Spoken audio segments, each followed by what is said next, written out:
Amigas y amigos, bienvenidos a Misión Mil Días, un espacio creado pensando en las familias ecuatorianas, con los niños y las niñas en el centro. Yo soy Adriana Polo, una madre ecuatoriana convencida del poder de la comunicación para transformar realidades. Me inspira a construir puentes entre las personas y las causas con propósito.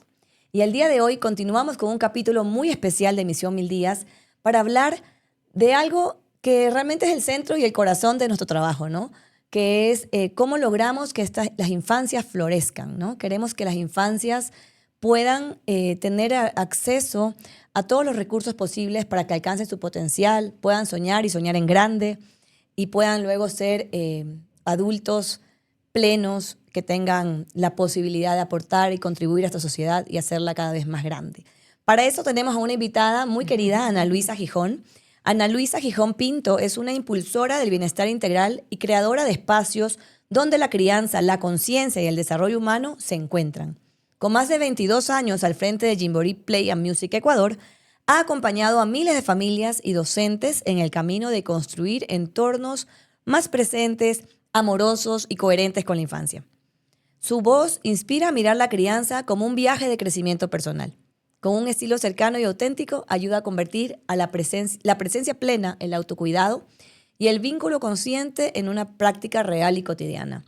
Bienvenida a Misión Mil Días, Ana Luisa. Qué gusto tenerte con nosotros. Muchísimas gracias por esta gran invitación. Me siento realmente honrada de poder estar aquí y compartir el conocimiento y las experiencias vividas en tanto tiempo. Tantos años acompañando a tantos, miles de niños y familias, ¿no? Aquí en el Ecuador, junto con este espacio que es una franquicia internacional y que más que nada se conecta mucho con las distintas realidades de los países en los que se encuentra.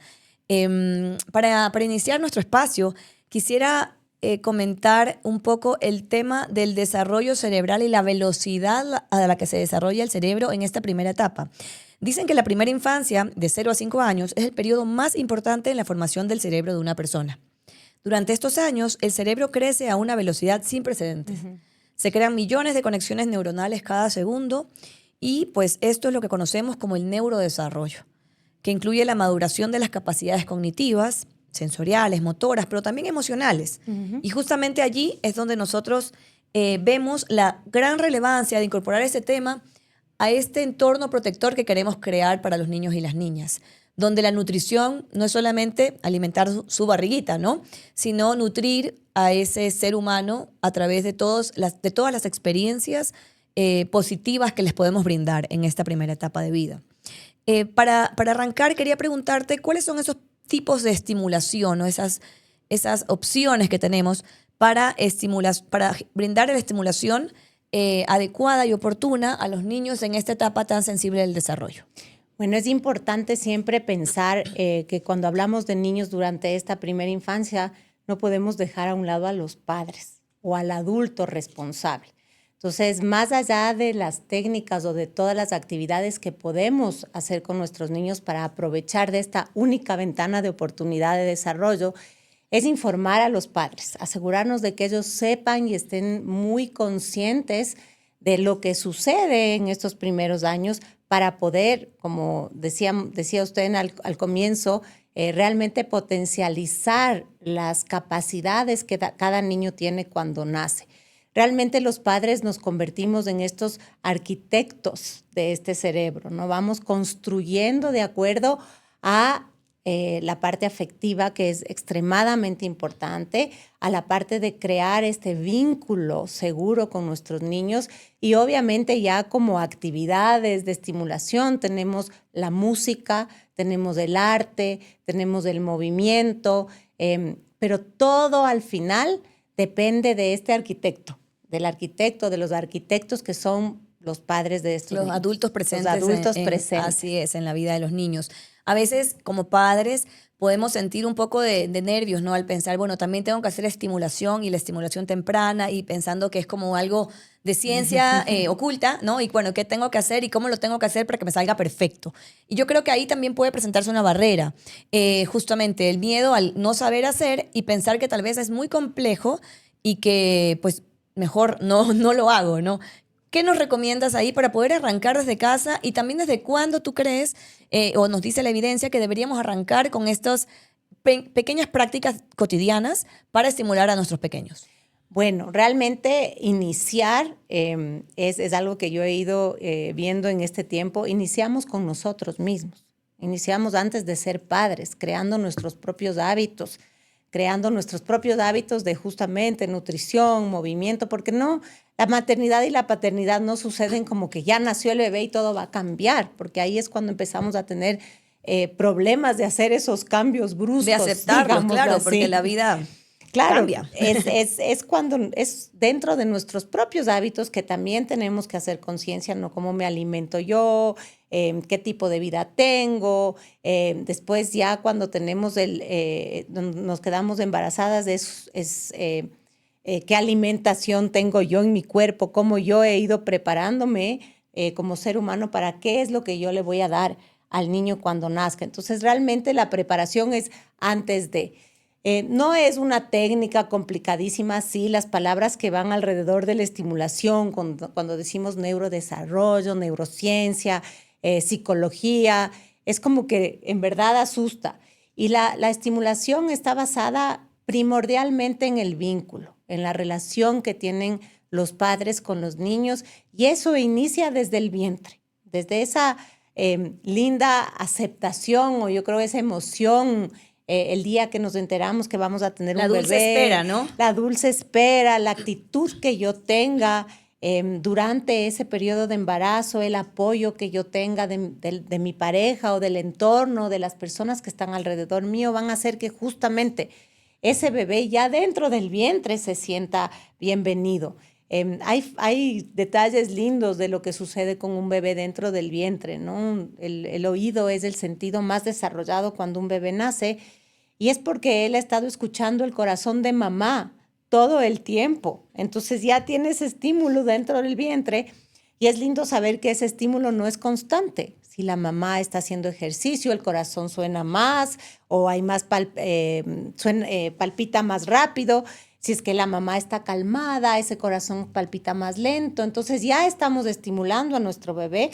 La primera música, ¿no? De acuerdo, la primera música. Ese ritmo del corazón de mamá. Imagínese la voz desde afuera de papá. Entonces ya vamos estimulando al bebé desde el vientre, los sonidos gástricos inclusive. Todo, ya todo lo que escucha. Y esa es la razón por la que el oído ya, el bebé nace con su oído bien desarrollado casi completamente. Entonces, es todo lo que nosotros hacemos en el proceso que ya está preparando, estimulando al niño. Cuando el bebé nace, no es una técnica complicada, es buscar espacios donde podamos exponer a ese niño a la música, por ejemplo. Yo a las mamás con los bebés chiquititos les digo, bailen, solamente el hecho de moverse, de sentir ese va y viene en los brazos de mamá con seguridad, ya hace que el niño empiece a desarrollar esta parte auditiva, visual, de equilibrio, por ejemplo, claro, del se oído. activa el sistema vestibular como primer sentido. Sistema vestibular, solamente con un simple baile. Poner dentro de la rutina del día ese chiquitito baile cuando el bebé se despierta ya es un ejercicio de estimulación. Acompañarles. Tenemos que bajar un poquito el ritmo de vida realmente. También. Los primeros años para poder estar ahí y aprovechar de estos momentos de aprendizaje que pueden ser lo más espontáneos. Cuando le cambio el pañal, le voy a cantar, ¿no?, la canción, está escuchando mi voz, estoy desarrollando el lenguaje porque le repito esta misma canción mientras le cambio el pañal. Son actividades que si es que realmente como que estamos presentes nos damos cuenta. Y lo lindo de acompañarnos con nuestras tribus en este proceso es eso, es entender, ok, o sea, bailar con mi bebé tiene todos estos beneficios. Ok, cuando le leo el cuento, aunque sea chiquitito y pensemos que no entiende todo el vocabulario, está incrementando su vocabulario, está haciendo conexiones para desarrollar su imaginación, su creatividad, su capacidad de resolver un problema. Son actividades muy cotidianas, ¿no? Que se pueden hacer en espacios del día a día, aparte de la rutina también. Creo que eso es importante porque a veces decimos tengo que reservar un tiempo y no tengo tiempo, entonces reservo el tiempo específico de media hora de estimulación diaria y no es tan así. es tal vez cómo incorporamos dentro de la rutina diaria del baño, tú mencionabas, ese masaje, que tampoco tiene que ser un masaje especializado, certificado, pero sí puede ser un contacto de ponerle la crema, un aceite o simplemente el contacto con las manos de mamá y papá ya puede dar información al niño, ¿no? Y como creo que es un poco lo que nos cuentas, ¿no? De incorporarlo dentro de esas rutinas y obviamente también conozco que una de la estimulación clave es la lactancia, ¿no? La lactancia empieza ya a funcionar como ese primer ejercicio orofacial que ayuda a activar los músculos del rostro. Bueno, yo comentaba contigo un poco antes de empezar esta entrevista, este espacio, que yo tengo un hijo con síndrome de Down y mi Agustín ha sido un maestro de vida, ahorita tiene 7 años, y junto a él he aprendido cómo estos hitos de desarrollo que tal vez pues nos asumimos como naturales en cualquier niño, con él nos ha tocado un poquito más de esfuerzo, me ha demorado un poquito más de tiempo en acompañarlo a llegar a ese hito, pero en ese proceso he aprendido muchísimo. Y bueno, luego tuve otro bebé que ha salido súper beneficiado de lo que la mamá aprendió y el papá aprendimos ya con Agustín, porque con él nos tocó como trabajar un poquito más, esforzarnos un poco más para que cada uno de esos hitos lleguen a su ritmo. Y justamente el tema de este trabajo incesante con él, de acompañarle, ayudarle a activar sus sentidos, ha sido lo que hoy nos ha traído pues a un niño bastante, o sea, realmente feliz, primero que nada, amado y con una capacidad de adaptación a todos los espacios en los que él se encuentra, que creo que es algo que todos queremos como padres, ¿no? Sí, yo quería acotar ahí porque acaba de decir usted como que la herramienta más importante de la estimulación en los primeros años son los sentidos. Así es. O sea, el rato que nos damos cuenta que el bebé nace con sus 6 sentidos ahora, con el sentido del equilibrio, él nace y lo que nosotros tenemos que hacer es buscar la forma de que esos sentidos sean activados. El olor de mamá durante la lactancia Claro. ya es algo que está estimulando el sentido del olfato. Los olores, tenerle al bebé en la cocina. Ajá. ¿Cómo se dan cuenta de la mamá cuando están recién nacidos y nos buscan, no? Y saben, inclusive hay como estrategias, ¿no? Para que la mami pueda tener manos libres de vez en cuando poniéndole algo de ropa que huela a mamá cerca para que el la camiseta de mamá para, claro. Entonces, imagínense en eso, en el olfato, si es que empezamos a analizar el sentido de la vista, es llevarle a un bebé a un museo, por ejemplo, aunque sea chiquitito, en el canguro, él está ya estimulando su visión, viendo cuadros, colores, distancias.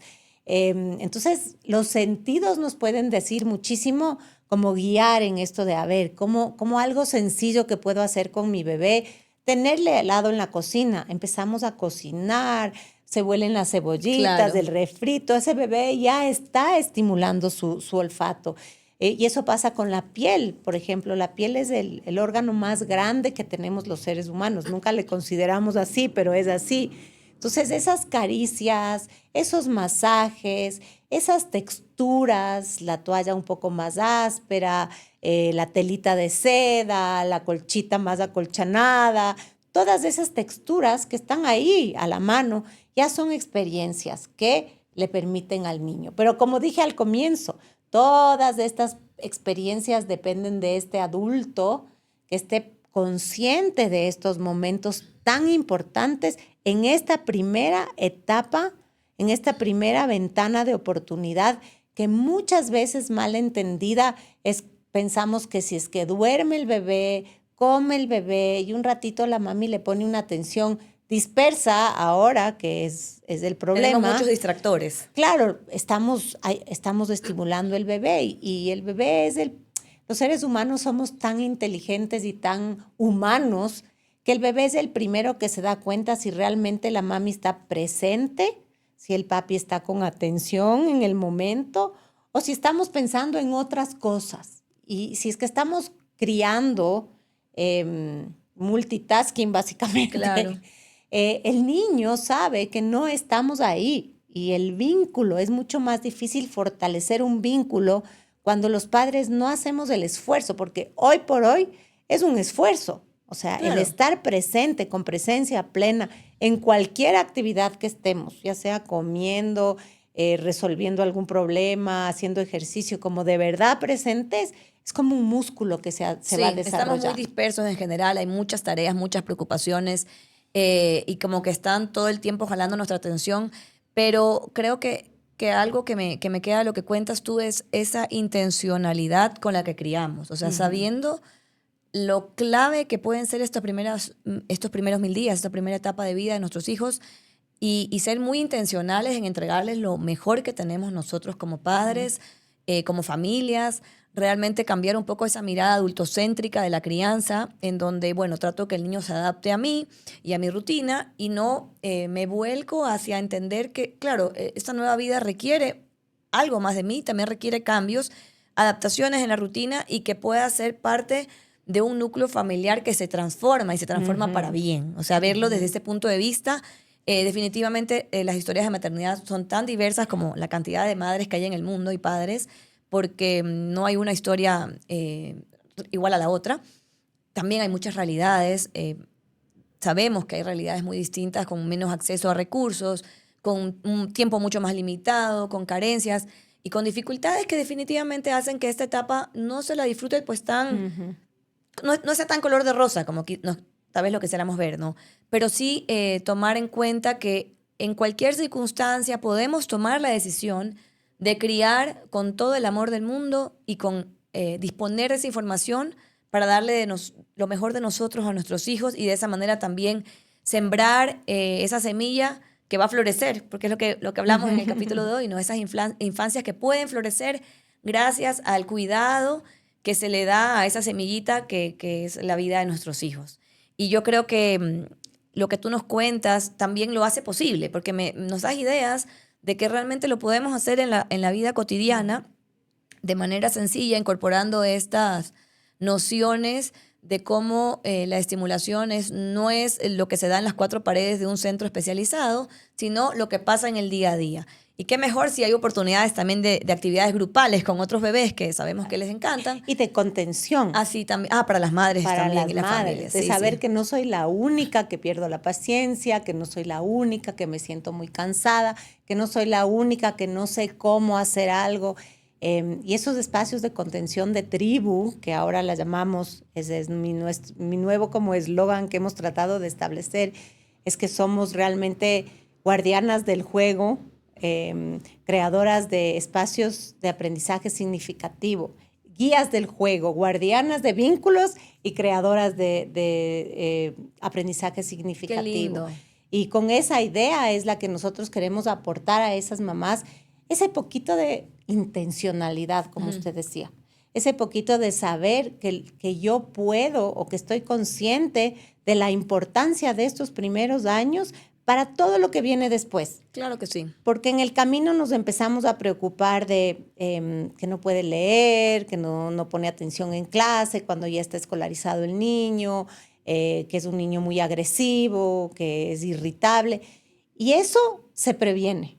Eso se previene en el proceso que nosotros le hayamos entregado al niño en los primeros 2 años. Se previenen un montón de situaciones en ese vínculo amoroso a través de la lactancia, de la mamá presente, de la atención de papá, de estos espacios en familia de contención, del juego, del arte, de jugar con texturas, de la plastilina, de oír música con diferentes patrones musicales. En todos esos espacios estamos realmente construyendo un cerebro para lo que viene después. A veces nos cuesta a nosotros dar estos beneficios, por ejemplo, en una clase de música.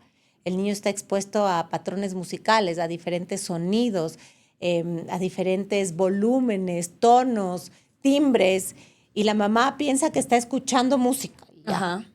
Y después, ya sabemos, con muchísima base científica, que existe ya un montón en estos últimos años, que esos patrones musicales, esos sonidos, esos timbres, el sonido armónico, el no armónico al que le exponemos en una clase de música o de estimulación musical, están construyendo ese cerebro para su aprendizaje matemático, Lógico, claro, a futuro. Entonces, esa mamá que dice, ha sido realmente malo en matemáticas, tal vez no hicimos lo suficiente estimulando. Generar esas conexiones. Exacto, en estos años. Claro que para sí. que después realmente se puedan ver en la práctica todo lo que ha sucedido. La coherencia entre lo que hicimos y lo que después vamos viendo en el proceso. Se van viendo los frutos, ¿no? En el camino. Y lo lindo es que el cerebro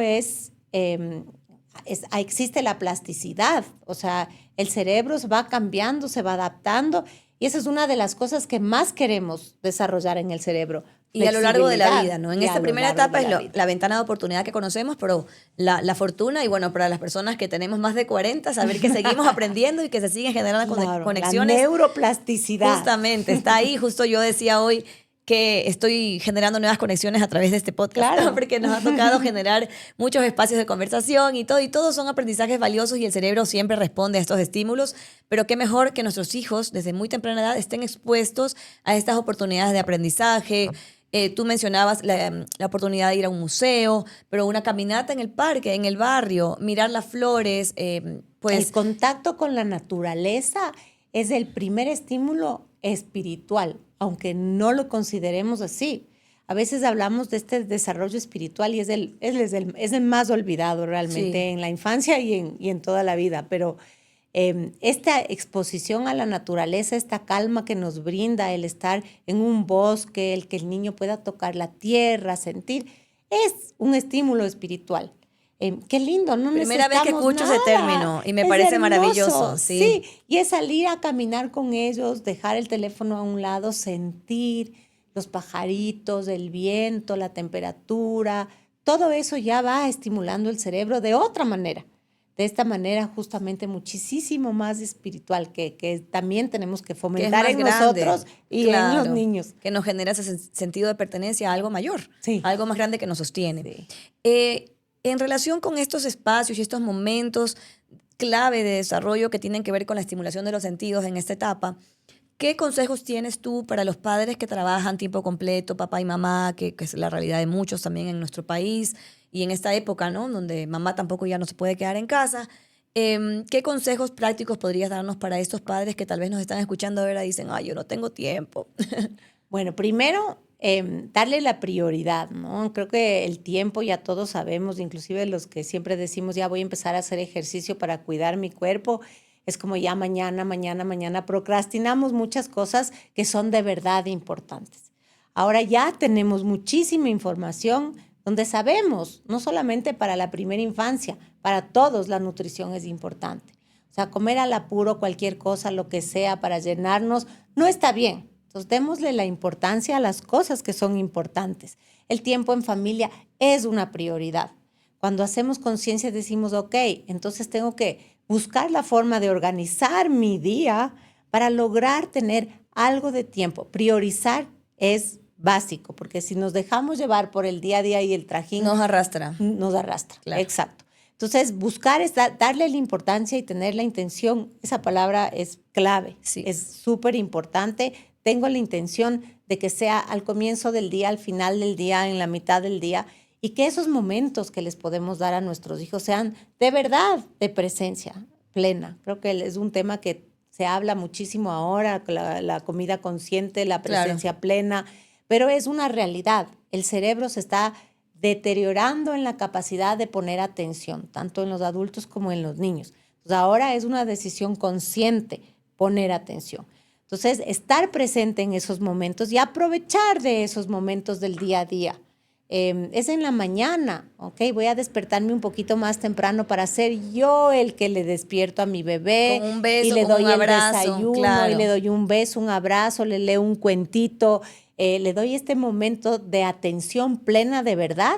Y el niño suma eso en su como bolsita de desarrollo del vínculo. Él sabe que el papi se levanta todos los días y vamos a tener esta linda rutina en la mañana, esta linda rutina en la noche, y vamos a rezar, vamos a leer el cuento, yo te voy a bañar, pero que sean momentos de presencia. Eso es realmente clave. Antes se hablaba muchísimo del tiempo de calidad, ¿no es cierto? Es tiempo.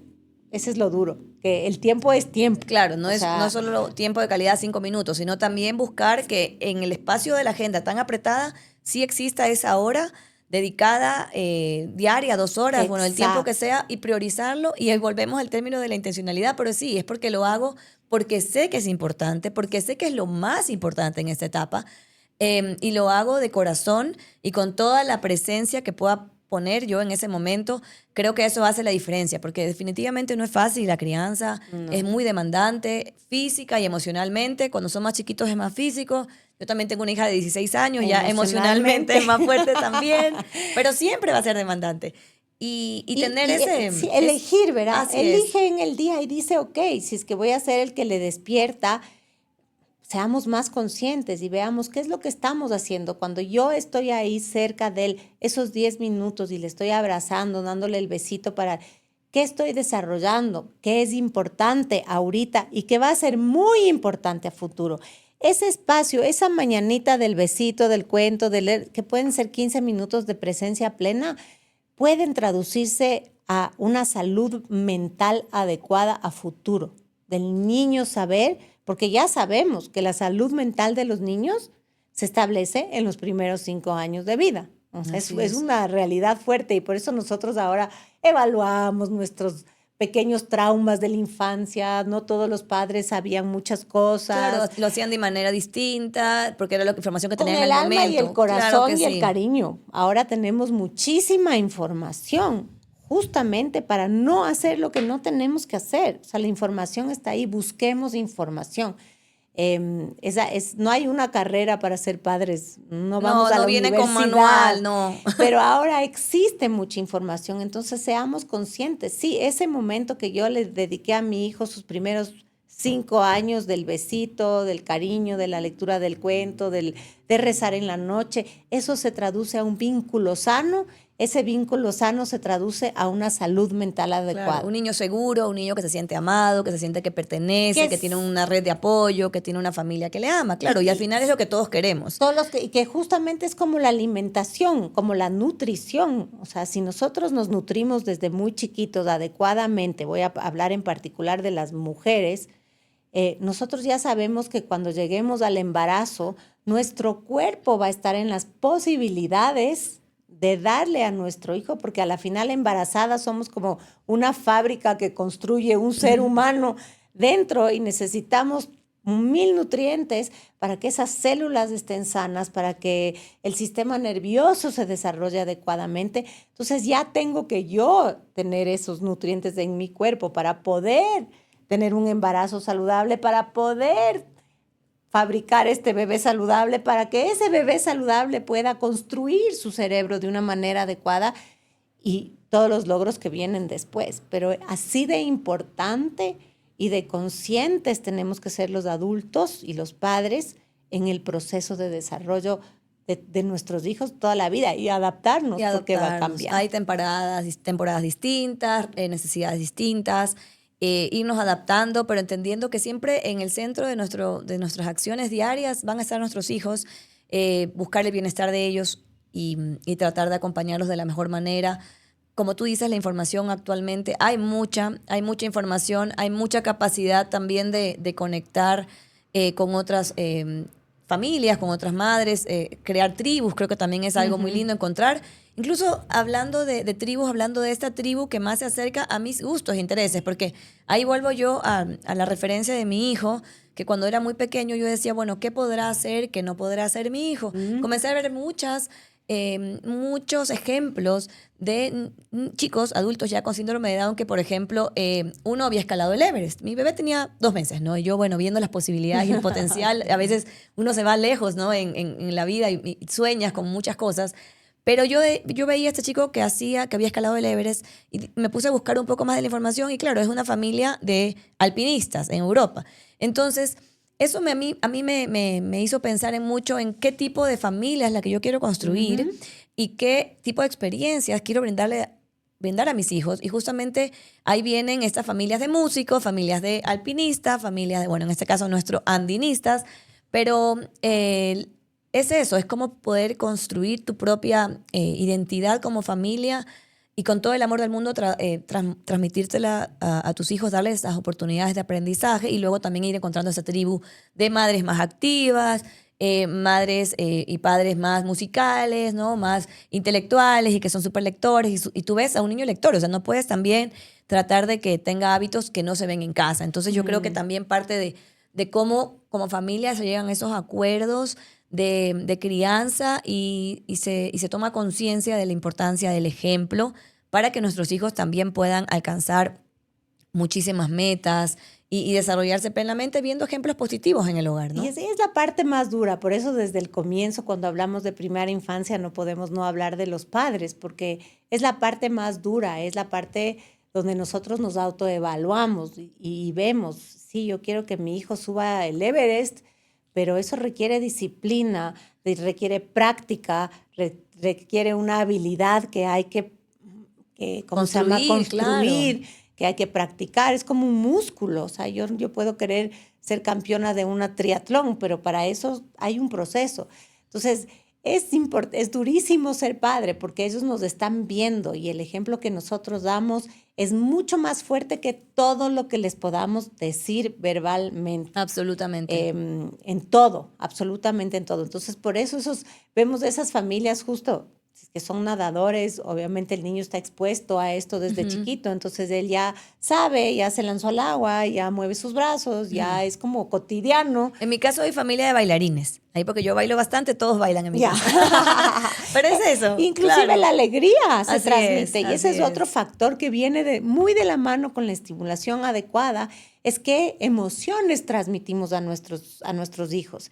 La alegría no es que la vida no tenemos problemas todos, pero la forma en que nosotros actuamos frente a esos problemas también se transmite a nuestros hijos y les damos la oportunidad de creer en un mundo mejor o Claro. creer en un mundo peor. Entonces, nuestra actitud, todo Nuestra lo que perspectiva hacemos, de la cómo vida. nosotros hablamos de las cosas, el ejemplo que damos, nos están viendo todo el tiempo y ese es el que más va a predecir todo lo que suceda después. Es el ejemplo de verdad que estamos dando nosotros, del esfuerzo que hacemos, inclusive en reprogramarnos de cierta manera, ¿no? Porque podemos esperar, como decía usted, yo soy el adulto y aquí se hace lo que yo digo, o entrar en esta especie como de lucha de poder con nuestros hijos cuando sabemos que somos el adulto y él es el niño. El niño está en un proceso de aprendizaje donde tiene derecho a tener, por ejemplo, un berrinche. Porque Parte de su proceso madurativo. lenguaje, no Claro. tiene el lenguaje, va a tener el berrinche porque no sabe cómo decir lo que siente.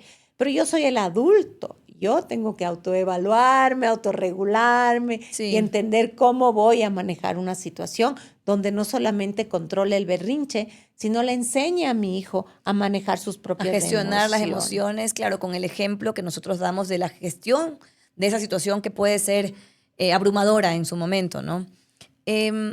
Hasta aquí yo estoy pues fascinada de esta conversación, que es un tema que me encanta y hemos hablado mucho de esa conciencia que hay que tomar de la importancia de esta etapa. Pero yo digo que viene por allí una amenaza, ¿no? Una amenaza que no es reciente, ya tiene algunos años y es una amenaza, es un ladrón del tiempo, es un ladrón de la atención y son las pantallas que cada vez se insertan más en la vida de las personas desde más temprana edad, que lamentablemente nosotros trabajamos en territorio con madres gestantes y bebés hasta los 2 primeros años de vida, justamente en los proyectos que tú conoces de Redney.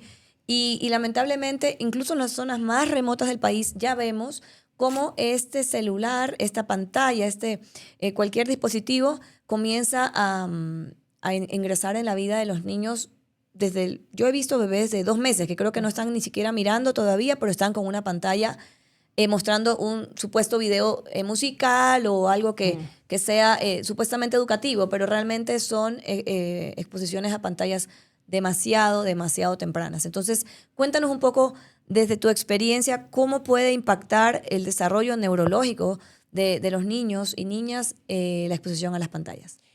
Bueno, para empezar y para no olvidarme, la recomendación principal sería que hasta los 2 años los niños no estén expuestos a ninguna pantalla. 0 pantalla. El niño no necesita la pantalla, ningún app o programa o plataforma que se haya hecho para esta etapa es real. De los 0 a los 2 años no necesitan una pantalla. A partir de los 2 años, 1 hora diaria de pantalla y controlando el contenido. ¿No? Y bueno, a partir de eso, creo que la vida nos está dando lecciones fuertes porque también tenemos que adaptarnos a una nueva realidad. No debemos satanizar las pantallas,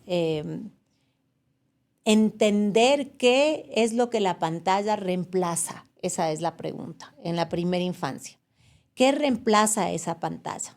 La pantalla reemplaza el contacto visual con mamá o con un ser humano.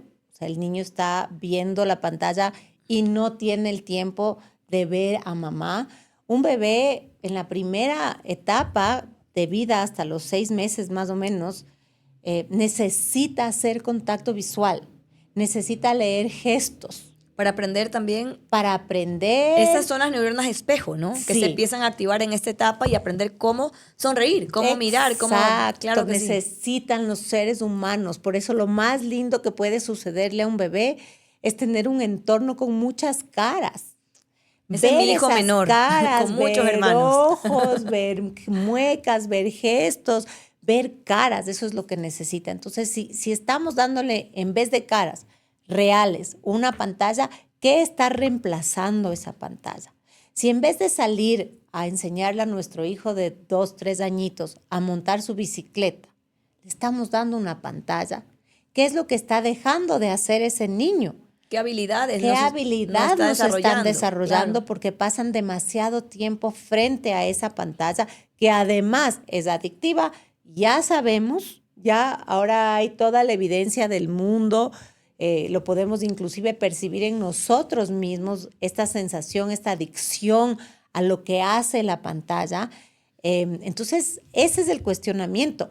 ¿Qué reemplaza la pantalla en estos primeros 2 años? No debería reemplazar nada porque no debería haber pantalla, punto final. Claro que sí. Si los niños están interesados en las pantallas, es porque justamente lo que hablábamos, ¿qué es lo que ven? La mami en el teléfono, la mami en la tablet, la mami frente a la televisión.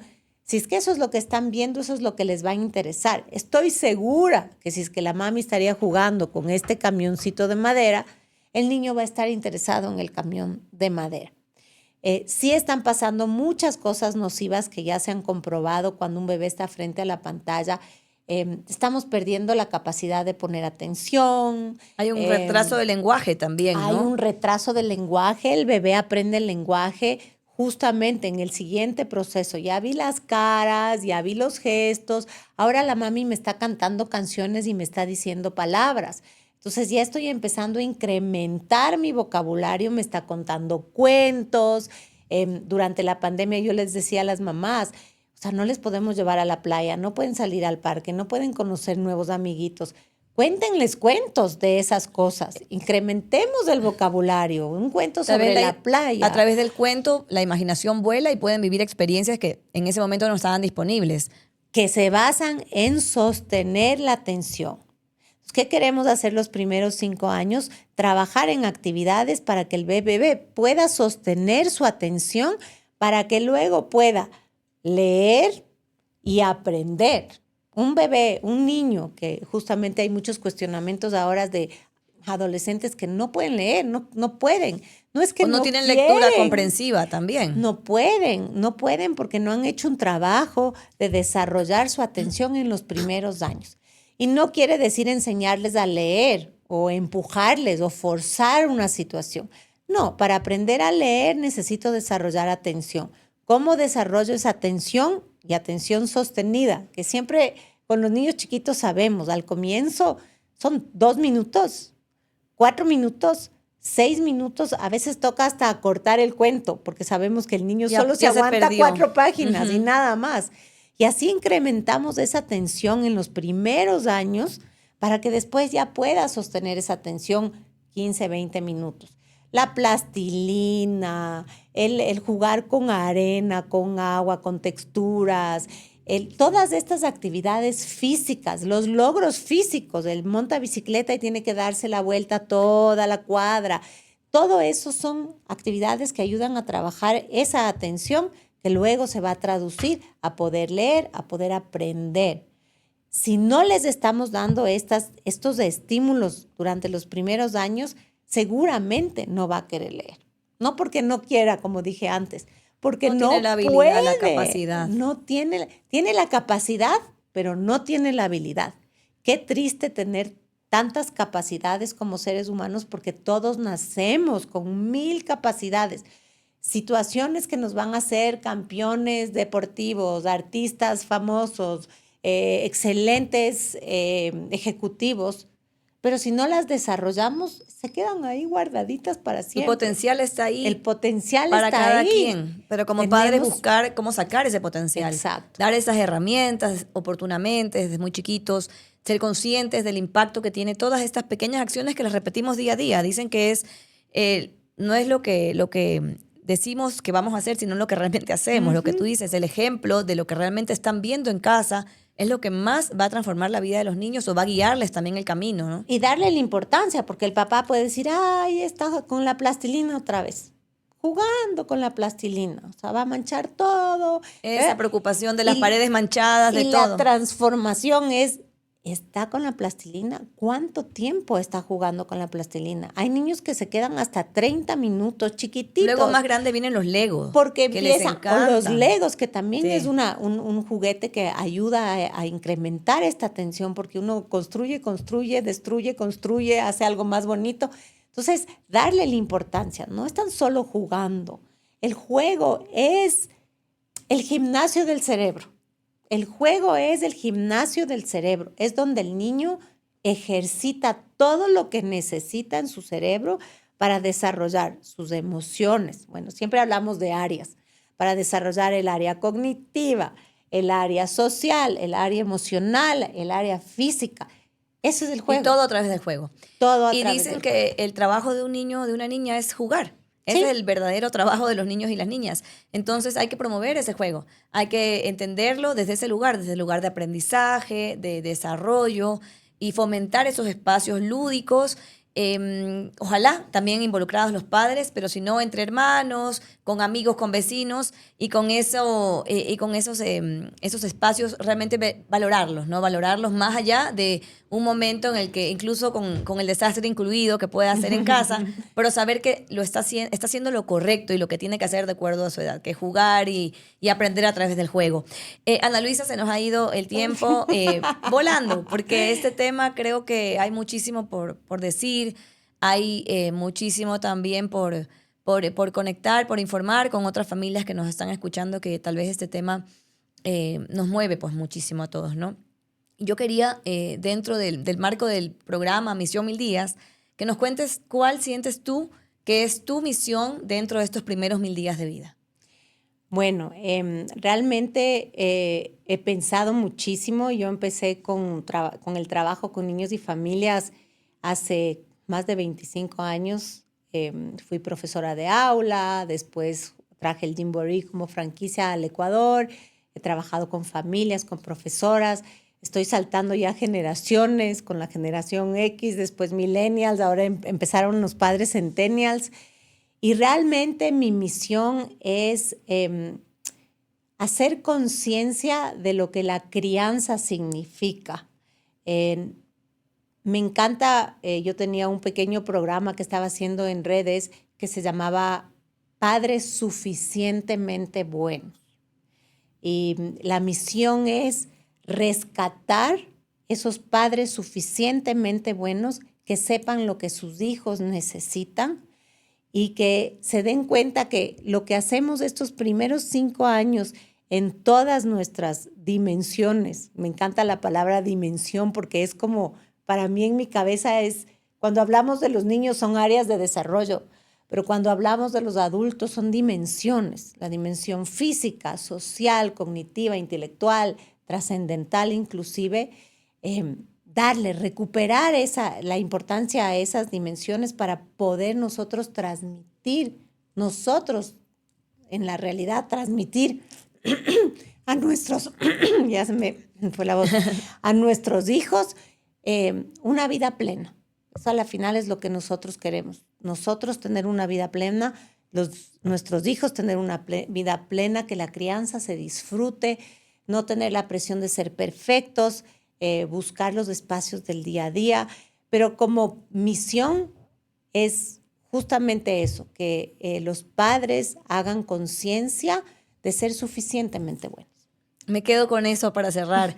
Buscar ser suficientemente buenos, no perfectos, porque No eso es perfectos. imposible, pero sí suficientemente buenos para lo que nuestros niños y nuestras niñas necesitan, con la plena convicción de que si lo hacemos con amor, ya lo estamos haciendo bien, y también con la conciencia de la importancia de estos primeros 1000 días que no vuelven, que es una etapa de oro para el cerebro, para la vida de los seres humanos y que no regresa a esa etapa. Entonces, hacerlo con toda la intención, con la mejor intención, con la mejor actitud y con el firme propósito de que todo lo que estamos sembrando en esta primera etapa va a permitir que nuestros hijos florezcan cuando estén grandes. Nuestros hijos, nuestras generaciones, nuestro país. Creo que esa es la misión.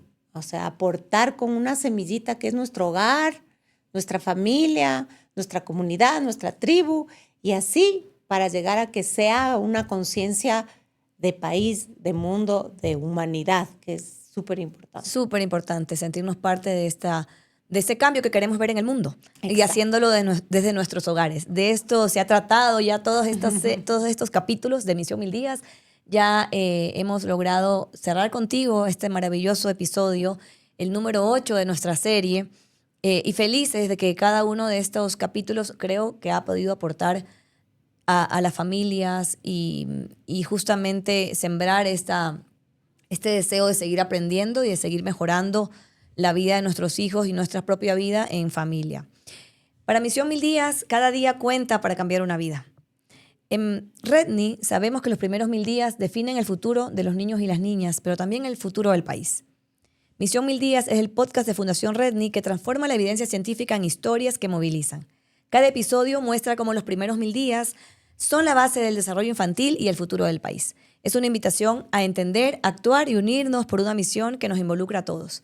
Garantizar que cada niño y cada niña del Ecuador crezca sano, amado y con oportunidades desde el primer día. Muchas gracias por escucharnos, muchas gracias por seguirnos. No se olviden de compartir este capítulo y seguir informándose a través de las redes de Fundación Redni. Gracias, Ana Luisa, por acompañarnos. Muchas gracias.